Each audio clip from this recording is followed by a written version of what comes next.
Isang magulang lang. Sinama ng buong barangay. Eksakto po yung upuan, sobra pa yun ng 34. Bakit po nagkaganyan? May nakatayo. Ibig sabihin po, sobra-sobra kayo dumating dito. Isa pa, may nakita ko mga batang malilinggit. Nandiyan yan. Ano ba ang kaugnayan ng mga batang yan sa ating programa ngayong umaga? Mag-iingay ng mga kaya yan, naiinip. Sa mga ganitong palatuntunan po, hindi tayo nagsasama ng mga batang maliliit. Mamaya, magpapasuso pa kayo dyan. Lalawin yung jet ninyo. Hindi na kayo nahiya. Okay. Wala pong lalapit na mga magulang sa mga bata. Bigyan po natin sila ng kalayaan na yun na tumilo sa kanilang sarili. Kanina, may nakita ko nanay, panay, lagi ng pimpo sa likod, panay pawis, punas ng pawis, para ba kayo lang sila nagkasama ng kanilang anak.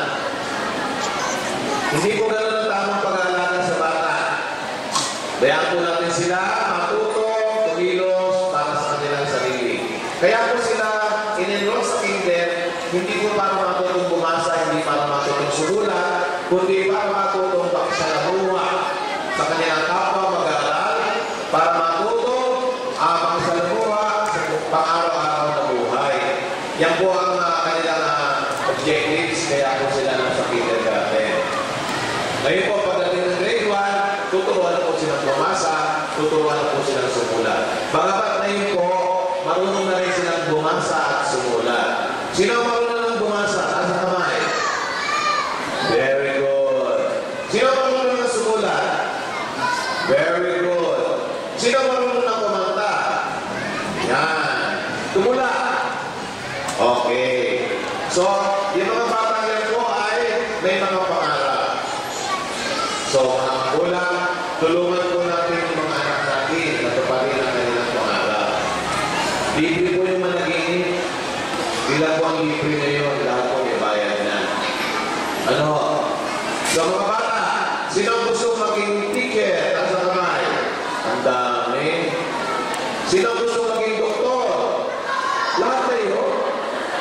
Sino gusto maging engineer? Kayo pa rin.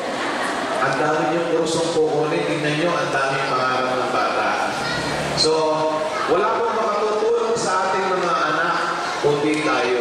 Turuan mo natin sila kung paano kami sila buha, kung paano mabuhay, kung paano maging matatag sa mundo ito. Magandang umaga po muli sa inyo lahat. Maraming salamat po. Sir, kita sa ito na lang, excited araw. Okay, ibagat po. Okay, ngayon naman po. Pakinggan naman po natin ang mapasilang pagbati na magmumula po sa ating kalabasit ng sakay sa English na si Bilbiling Benafe, Isa. Palakang po natin.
O, tingnan nyo ba? Sino marunong sumula? Sino marunong magbilang? Lumampas na kayo sa minimum requirement ng kindergarten. Kaya tanong niyo mga sarili nyo. Ayan, ang gagaling ninyo. At dahil dyan, hindi nyo mararating yan kung hindi dahil sa inyong mga magulang at sa inyong mga guro. Kaya samahan nyo ako, sabihin kay nanay at kay tatay. Sige, gumingon sa likod. Sabihin, thank you, nanay. Thank you, tatay. Ayan, nakikita po namin na dahil sa inyong pag-aaruga, narito ngayon ang mga batang ito. At sana po ay huwag kayong magsawa sa pag-aaruga sa kanila. Kasi sa panahon ngayon, habang lumalaki ang bata, lalo sa panahon ng pagdadalaga, mas kailangan nila ang inyong alalay at aruga. So, asahan po ba namin yan, mga nanay at tatay? Ay, daw sinasagot ng mga nanay. Anyway, binabati ko rin po kayo dahil napagsagan nyo ang inyong mga sabihin yung dito na mga ito. And, siyempre, ang pinakamalaga, bakit kayo nandyan? Sila nagturo sa inyo, bumasa, sumulat at magbilang. Sino yun? Si nanay? Sino ba? Sino? Si nanay? Sino ba? Sino ba? Nagturo bumasa, saka sumulat. Sino ba? Si teacher. O, sabi ko si teacher. Ano ba si teacher? Ayan. O, sabi, thank you, teacher. Ayan. Congratulations also, teachers, kasi nakita ko yung hirap na isang kindergarten teacher. Nung ako yung unang guro, absent yung kindergarten teacher, subukan ko magturo. Hindi ako tumagal.